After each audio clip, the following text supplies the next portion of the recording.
Assalamualaikum warahmatullahi wabarakatuh.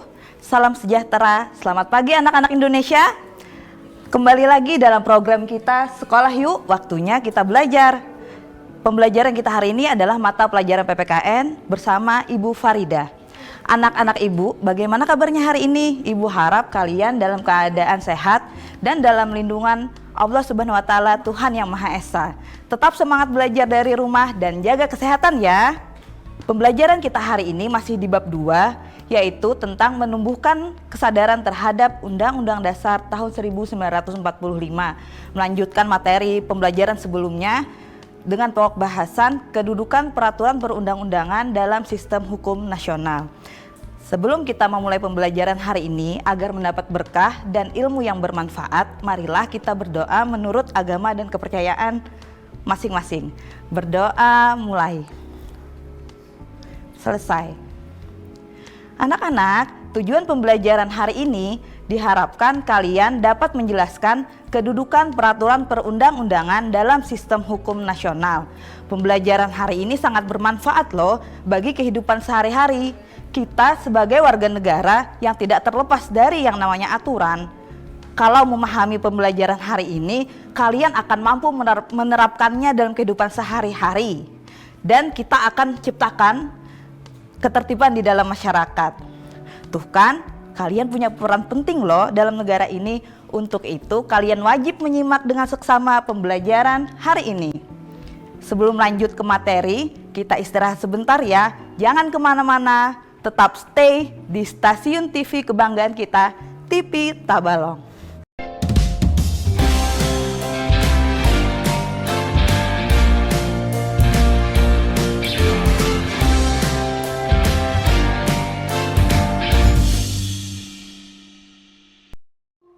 Kembali lagi bersama Ibu Farida. Anak-anak Ibu masih semangat dong ya. Sekarang coba kalian simak dan silahkan catat hal-hal penting dalam materi singkat tentang kedudukan peraturan perundang-undangan dalam sistem hukum nasional pada video berikut ini. Selamat menyaksikan.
Tetap semangat kan belajarnya? Semangat! Sebelum lanjut pada kesimpulan dan penugasan, kita simak video berikut ini. Guys, pernah gak sih kalian kejebak macet? Soal macet memang hampir selalu jadi pemandangan sehari-hari di jalanan kota-kota besar seperti Jakarta. Gak ada yang bisa kita lakukan selain sabar untuk antri hingga macetnya terurai.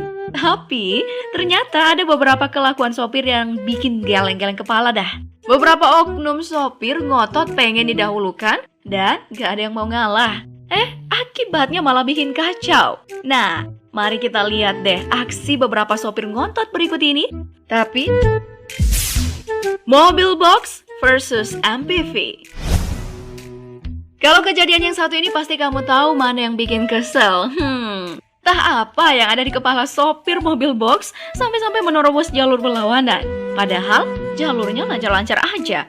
Ya, tentu saja dia akan berhadapan dengan mobil jalur yang seharusnya.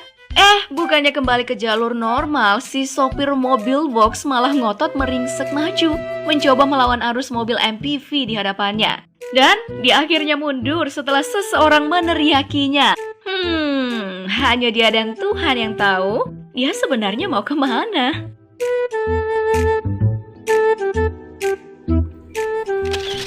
Kehidupan dalam sekolah kalian itu dapat diibaratkan sama dengan kehidupan suatu negara. Keduanya memiliki peraturan kehidupan. Kalau di sekolah diatur melalui tata tertib sekolah, nah dalam kehidupan suatu negara diatur dalam konstitusi atau undang-undang dasar.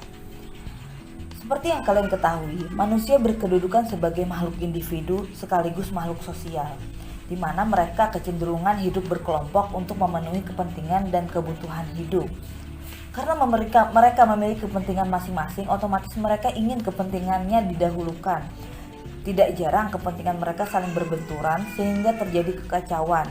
Dalam menghadapi benturan kepentingan tersebut, keberadaan hukum sangat dibutuhkan agar mampu mengatur kehidupan dan menjamin hak dan memaksa terlaksananya kewajiban. Selanjutnya pasal 7 Undang-Undang Nomor 12 Tahun 2011 menjelaskan jenis peraturan yang berlaku di Indonesia. Ada 7 peraturan yang berlaku di Indonesia. Pertama, Undang-Undang Dasar Negara Republik Indonesia. Yang kedua, Ketetapan MPR. Ketiga, Undang-Undang atau Peraturan Pemerintah Pengganti Undang-Undang. Keempat, Peraturan Pemerintah. Kelima, Peraturan Presiden. Keenam, Peraturan Daerah Provinsi. Dan yang terakhir adalah Peraturan Kabupaten Kota. Selain 7 peraturan tersebut, ada peraturan lain mencakup peraturan lain yang ditentukan oleh MPR, DPR, DPD, Mahkamah Agung, Mahkamah Konstitusi, BPK, Komisi Yudisial, di mana semua peraturan tersebut diakui keberadaannya dan mempunyai kekuatan hukum mengikat sepanjang tidak bertentangan dengan peraturan perundang-undangan yang lebih tinggi atau dibentuk berdasarkan kewenangan. Undang-Undang Dasar Negara Republik Indonesia tahun 1945 berisi pola dasar kehidupan bernegara.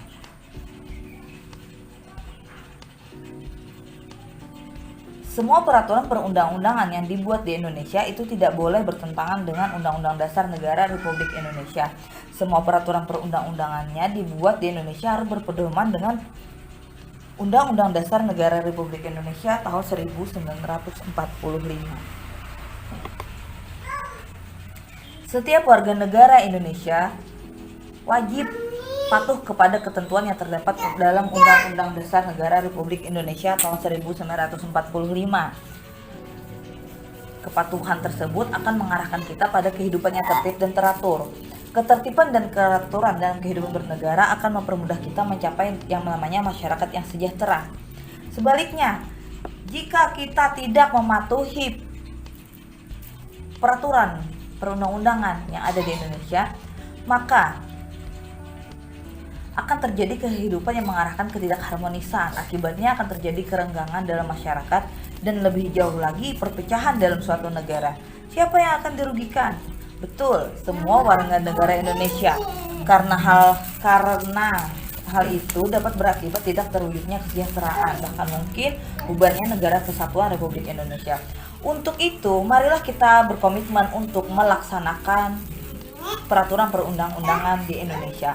Ayo kita bersama-sama mematuhi peraturan perundang-undangan yang ada di Indonesia. Baik anak-anak ibu yang hebat, kita sudah menyaksikan video pembelajaran sebelumnya. Kita akan lanjutkan kesimpulan dan penugasan setelah pesan-pesan berikut ini.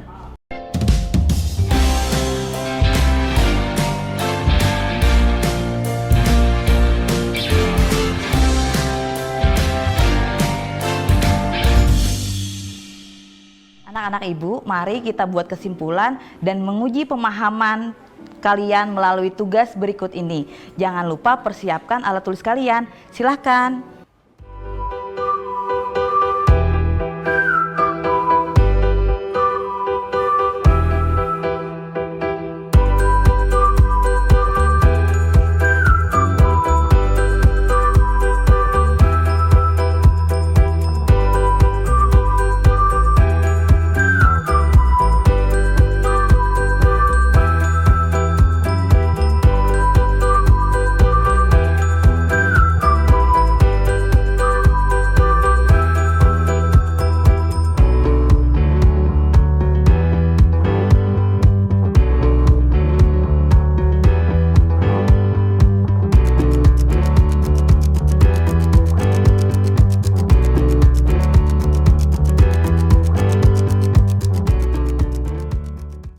Nah, tidak terasa kita sudah di penghujung pembelajaran nih.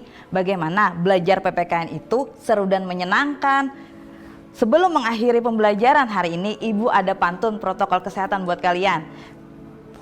Kalau kita pergi ke pangkalan, lebih baik makan di sawah. Kalau kita tidak ada keperluan, lebih baik diam di rumah. Kalau mencari belut di tengah sawah, jangan lupa bawa senter. Kalau tetap harus keluar rumah, jangan lupa pakai masker. Jalan-jalan ke kota Tambun, ada tempat sampah organik. Cuci tangan pakai sabun, kurang lebih 2 detik. Ke pasar mencari belewah, adanya buah mengkudu. Mudah-mudahan ya Allah, corona cepat berlalu. Amin. Alhamdulillahirrabbilalamin, pembelajaran kita hari ini telah selesai. Kita akhiri pembelajaran kita dengan ucapan alhamdulillah. Bertemu lagi minggu depan. Wabillahi taufiq wal hidayah. Assalamualaikum warahmatullahi wabarakatuh.